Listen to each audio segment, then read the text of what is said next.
Hello दोस्तों, स्वागत है एक बार फिर से आपका अपने इस यूट्यूब चैनल आरिज व्लॉगर पे। दोस्तों, ये वीडियो भी मैं पार्क में बैठ करके ऐसे ही शूट कर रहा हूँ। और दोस्तों, मेरा ये मानना है कि बैकग्राउंड और लोकेशन से ज़्यादा इम्पोर्टेंट जो है वीडियो में इन्फॉर्मेशन रहती है। दोस्तों, इस वीडियो में बहुत ही ज़रूरी इन्फॉर्मेशन आप लोगों को देने वाला हूँ। सबसे पहली जो इन्फॉर्मेशन है वो ये है कि यूक्रेन का वीज़ा फिर से शुरू हो गया है। अगर आप लोगों को यूक्रेन आना है, वैसे मैं अभी ये किसी को रिकमेंड नहीं करूँगा यूक्रेन आने के लिए, लेकिन जिन लोगों के डॉक्यूमेंट्स ऑलरेडी उन्हें रिसीव हो चुके हैं, जिन्होंने मेरे से अपना काम करवाया था, जिन्होंने मेरे से वर्क परमिट लिया था और जिन्होंने मुझसे वीज़ा लगवाया था, वो वीज़ा अब एक्सपायर हो गया है। लेकिन अगर अभी भी यूक्रेन आना है और यूक्रेन आने के बाद अगर आपको यूरोप आना है तो ये चीज़ पॉसिबल है। अगर इसकी डिटेल में जानकारी चाहिए तो आप मुझे इंस्टाग्राम पे फॉलो करके मैसेज कर सकते हो। अब यहाँ पे जो सबसे ज़रूरी बात है वो ये है कि बहुत से लोगों के कमेंट सेक्शन में कॉमन क्वेश्चंस रहते हैं, जैसे कि अगर मैं टूरिस्ट वीज़ा पे आता हूँ तो क्या आने के बाद मैं उसे वर्क परमिट में कन्वर्ट करवा सकता हूँ? क्या टूरिस्ट वीज़ा पे आने के बाद मैं यूरोप में सेटल हो सकता हूँ? क्या टूरिस्ट वीज़ा पे आने के बाद हमें जॉब मिल सकती है? क्या टूरिस्ट वीज़ा पे आने के बाद हमें पीआर मिल सकता है? तो ऐसे बहुत से सवालों के जवाब इस वीडियो में मैं आप लोगों को देने वाला हूँ। तो दोस्तों, ये सारे सवाल घुमा फिरा करके वही है, लोगों की इंटेंशन यही है कि भाई हमें यूरोप आना है, यहाँ काम करना है, पैसा कमाना है और यहाँ सेटल होना है। तो यहाँ पे सबसे जो ज़रूरी बात है, इसका अगर मैं आपको एक वर्ड में आंसर दूं कि क्या टूरिस्ट वीज़ा यहाँ पे लॉन्ग टर्म के लिए कन्वर्ट हो सकता है, तो देखा जाए टेक्निकली ये पॉसिबल है, लेकिन इसकी कुछ टर्म्स एंड कंडीशन है। तो उसी के बारे में इस वीडियो में हम थोड़ी सी डिटेल में बात करने वाले हैं। तो सबसे जो ज़रूरी चीज़ है वो ये है, अगर आप जब टूरिस्ट वीज़ा पे आते हो, पहली चीज़ ये कि आपका टूरिस्ट वीज़ा किस कंट्री से इशू हुआ है। अगर आपको सपोज़ कीजिए कि शेंगेन जोन में 26 कंट्रीज़ हैं, जैसे किसी का लिथुआनिया से वीज़ा लगा, किसी का स्विट्ज़रलैंड से लगा, किसी का जर्मनी से लगा, फिनलैंड से लगा, लातविया से लगा, डेनमार्क से लगा, स्वीडन से लगा, नॉर्वे से लगा, पुर्तगाल से लगा, जहाँ मर्ज़ी से आपका वीज़ा लगा, जिस कंट्री ने आपका वीज़ा इशू किया है, पहली एंट्री आपकी उसी कंट्री में होनी चाहिए।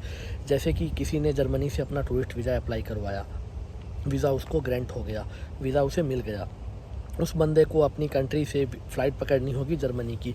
पहली एंट्री जर्मनी में लेने के बाद वो चाहे तो एयरपोर्ट से बाहर निकलते ही कहीं भी किसी भी कंट्री में जा सकता है, लेकिन फ़र्स्ट एंट्री जर्मनी में ही होनी चाहिए।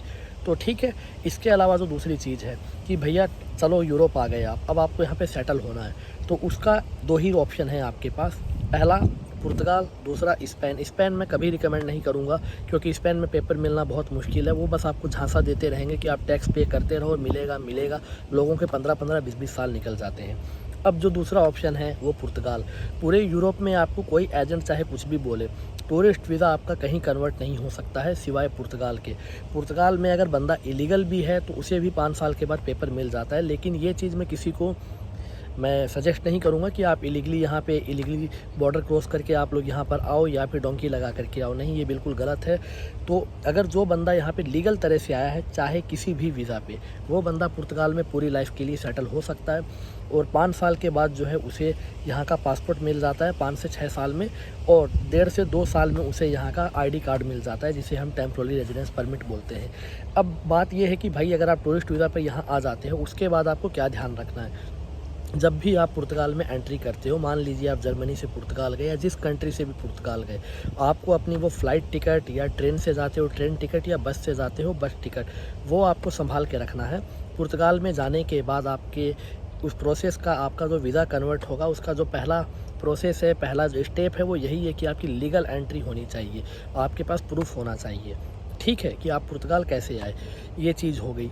इसके बाद अब आपको वहाँ पे अपने करवाने हैं डॉक्यूमेंट लॉक, यानी कि भाई हम इस कंट्री में रहना चाहते हैं, हम यहाँ काम करेंगे, हम टैक्स पे करेंगे, और बदले में आपको वहाँ की गवर्नमेंट 1 से 1.5 साल के बाद ईमेल के द्वारा आपको नोटिफाई करेगी कि अब आपको आना है अपने बायोमेट्रिक्स के लिए और आपका कार्ड मिलेगा। तो ये 1 से 1.5 साल के बाद का प्रोसेस है। तो आपको पुर्तगाल जाने के बाद में क्या करना है मैंने बता दिया। लीगल एंट्री करवानी है आपकी, और इसके अलावा आपको अपने डॉक्यूमेंट लॉक करवाने हैं। अब आपके डॉक्यूमेंट लॉक हो गए तो आप उसी दिन से पुर्तगाल में लीगल हो, भले ही आपका वीज़ा एक्सपायर हो जाए या कुछ भी हो जाए। अब जो सबसे ज़रूरी चीज़ आती है वो ये है कि आप लोग तब तक उस कंट्री से एग्ज़िट नहीं कर सकते हो। और ना ही आप उस कंट्री से बाहर निकल सकते हो पुर्तगाल से, जब तक आपका टेम्प्रोरी रेजिडेंस कार्ड ना बन जाए, जिसको TRP भी बोलते हैं, टेम्प्रोरी परमिट, रेजिडेंस परमिट। तो जब तक आपको वो ना ग्रांट कर दिया जाए वहाँ की गवर्नमेंट के द्वारा, तब तक आपको उसी कंट्री में रहना है, काम करना है और टैक्स पे करना है। इस चीज़ को आपको ध्यान रखना है। और अगर आप इंडिया से ये वीडियो देख रहे हो और अगर आपको टूरिस्ट वीज़ा अप्लाई करवाना है शेंगेन का, उस पर मैं आपकी बिल्कुल हेल्प कर सकता हूँ। इंस्टा पे आप मुझे मैसेज कर सकते हो। जिसकी प्रोफाइल अच्छी है उसका वीज़ा लगने का चांस 90% है, और जिसका फेस पासपोर्ट है उसका मे बी 50-60% है। लेकिन वीज़ा जो है, एम्बेसी जो है, जितनी भी एम्बेसीज़ हैं वो वीज़ा देने के लिए ही है। अगर आप उस कैटेगरी में आते हो, आप उनकी टर्म्स एंड कंडीशन को फुलफ़िल करते हो, then definitely they would provide you visa. तो ये सिंपल सा फंडा था। लेकिन सबसे बड़ी बात यही है कि भाई पुर्तगाल कैसे पहुँचे, उसके लिए मैं हूँ, मैं आपकी बिल्कुल हेल्प करूँगा। अगर आपको यूरोप का टूरिस्ट वीज़ा अप्लाई करवाना है तो आप मुझे कांटेक्ट कर सकते हो। अगर आप लोगों ने 3 से 4 कंट्री, 2-3 कंट्रीज़ अच्छी पहले ट्रैवल कर रखी है तो आपको वीज़ा मिलना थोड़ा ईजी है। 90% चांस है, मैं 100% कभी नहीं बोलता, क्योंकि वीज़ा दिलवाने की मैं कोशिश कर सकता हूँ, लेकिन वीज़ा देना नहीं देना ये एम्बेसी के हाथ में है। और जाहिर सी बात है, एम्बेसी का काम है वीज़ा देना, तो वीज़ा इंसानों को ही दिया जाता है, एलियन को नहीं दिया जाता है। अगर कोई बंदा ये सोच कर के घर पे बैठा रहे कि भाई मुझे तो वीज़ा मिलेगा ही नहीं, मेरी प्रोफाइल बहुत स्ट्रांग है, 3 बार मेरी वीज़ा रिजेक्ट है, तो इन सब चीज़ों से कोई मतलब नहीं है। अगर आपको वीज़ा मिलना है तो 5 बार वीज़ा रिजेक्ट होने के बाद भी लोगों को US का वीज़ा मिलता है, और अगर नहीं मिलना है तो भाई वो नहीं मिलना है। लेकिन आपको एटलीस्ट ट्राई करना है। ये सोच करके नहीं बैठे रहना है कि हमें नहीं मिलेगा, वी आर यूजलेस, ये नहीं सोचना है आपने। तो टूरिस्ट वीज़ा आप लोगों का मैं अप्लाई करवा सकता हूँ। फ्रेश पासपोर्ट वाले जो हैं उनकी मैं किसी तरह की कोई गारंटी नहीं लेता हूँ। मे बी 50% मिल सकता है, 50% नहीं मिल सकता है। हमें कुछ ऐसा उन्हें बताना पड़ेगा कि भाई हमें एग्जैक्ट पहली बार यूरोप ही क्यों जाना है। अगर आपके पास प्रॉपर रीज़न होगा, अगर रीज़न नहीं होगा तो मैं आपको उसमें गाइड कर सकता हूँ कि आप, अगर आपको इंटरव्यू के लिए बुलाया जाता है इन केस, तो आपको कैसे इंटरव्यू क्लियर करना है। तो इनमें मैं आपकी हेल्प कर सकता हूँ, क्योंकि मैं काफ़ी कंट्रीज़ की ट्रैवलिंग कर चुका हूँ। तो आप लोगों से अपना एक्सपीरियंस मैं बिल्कुल शेयर कर सकता हूँ। काफ़ी शेंगेन वीज़ा मैंने अप्लाई किया है और काफ़ी बार मुझे मिला भी है, और अभी भी मैं शेंगेन में ही हूँ। इस वक्त मैं नीदरलैंड में हूँ। तो आप लोगों की मैं बिल्कुल हेल्प करूँगा।